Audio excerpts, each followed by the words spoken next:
The NBA world stopped spinning for a moment when news broke from Los Angeles. Luka Doncic, the generational phenom from Slovenia, had signed a massive 5-year max extension with the Los Angeles Lakers. It wasn't just a blockbuster deal, it was a declaration. A new era had begun in LA, and with it came the quiet, calculated end of another. One of the most dominant forces in basketball history, LeBron James, was no longer part of the plan. After years of being the centerpiece, the champion, the king of Crypto.com arena, LeBron was left on the outside looking in. There was no farewell ceremony, no official press release, just a respectful nod, a few vague thank yous, and the implication that his time in the purple and gold was over.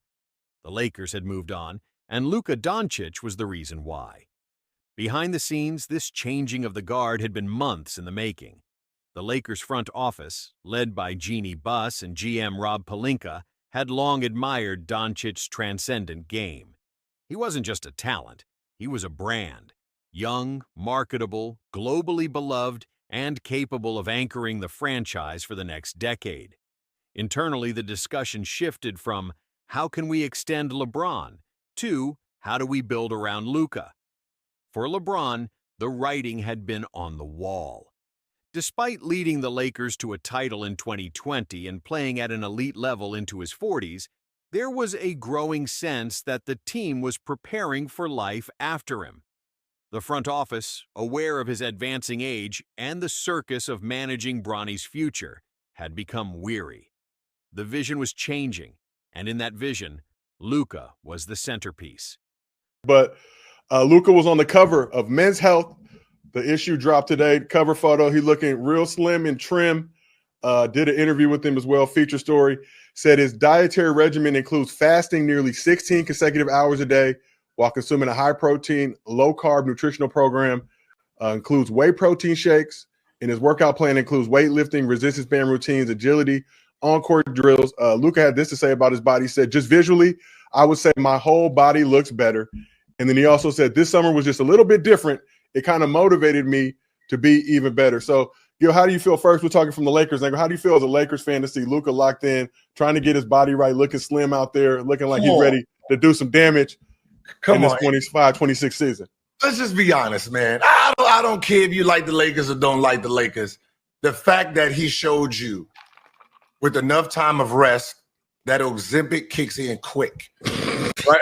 He don't got the neck. He don't got the Ozempic neck, Gil. He look traditional workout neck. Right, listen, I heard all the soups and shit, and he eat this, he eat that. Cool, right? All it takes is a shot every week, and you like that. So he's willing to do whatever it takes to get down. Now, the fact that he was doing what he was doing while he was fat. Now, I'm just saying. So if you say he was out of shape, like, what do you think about that? What the fuck do you think he about to do to these niggas now? He's about to go ham, right? Facts, right? He's about to just get busy with it. I don't want to hear nothing about no defense, okay? He's not losing weight to play no defense. He lost weight to see if they can play some defense. That's all I'm going to say. Sources close to the Lakers revealed that the organization made a choice. They wouldn't push LeBron out, but they wouldn't pull him back in either.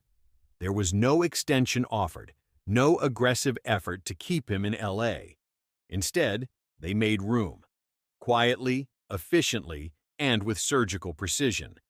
The door was left open for him to walk out, and so he did. LeBron's exit wasn't dramatic, but it was heavy with subtext. A single social media post featuring a photo of the LA skyline from his balcony. Forever grateful, ready for what's next. There was no press conference, no hint at retirement. Just a man walking away from a franchise he had revived, realizing they had already handed the keys to someone else. Luka's arrival, by contrast, was fireworks and fanfare. Cameras captured him stepping off the jet in LA like a movie star. His introductory press conference was broadcast live across ESPN, NBA TV, and every digital platform imaginable. Wearing a sleek black suit and a purple and gold tie, Luka sat beside Jeannie Buss and smiled for the cameras. "This is where I belong," he said confidently. "I'm not here to follow anyone. I'm here to lead." There was no mention of LeBron, no acknowledgement of the man who had been the face of the franchise just days before. The message was clear. This was Luka's team now. The reaction across the league was mixed. Some applauded the boldness of the move, an aging LeBron stepping aside for a younger, hungrier star. Others were unsettled by the lack of respect shown to a player of LeBron's stature.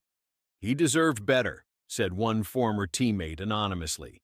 "You don't just let someone like LeBron walk. You honor him. You thank him. You make space for him to transition. They didn't do any of that."